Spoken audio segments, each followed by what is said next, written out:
દિલ્હીના કેન્દ્રીય મંત્રી મનોહરલાલ ખટ્ટરે પીમે 2.0ના કાર્યાન્વયન માટે રાષ્ટ્રીય કાર્યશાળાનું ઉદ્ઘાટન કર્યું. આ કાર્યશાળા દેશભરના વિવિધ રાજ્યોના પ્રતિનિધિઓને પીમે 2.0ના નવા ઉદ્દેશ્યો અને યોજનાઓ વિશે માહિતગાર કરવા માટે આયોજિત કરવામાં આવી હતી.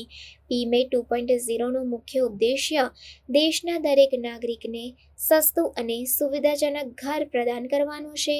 મનોહરલાલ ખટ્ટરે પોતાના ઉદ્ઘાટન ભાષણમાં જણાવ્યું કે આ યોજના દેશના ગરીબ અને મધ્યમ વર્ગના નાગરિકોને ઘર પ્રદાન કરવા માટે એક મહત્વપૂર્ણ પગલું છે.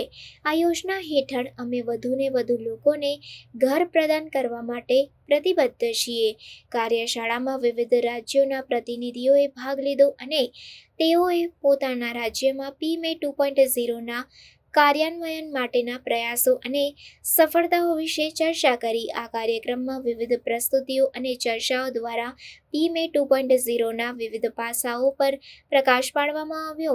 આ કાર્યશાળા પીમે 2.0ના સફળ કાર્યાન્વયન માટે એક મહત્વપૂર્ણ મંચ સાબિત થશે અને દેશના નાગરિકોને ઘર પ્રદાન કરવા માટેના પ્રયાસોને વધુ મજબૂત બનાવશે.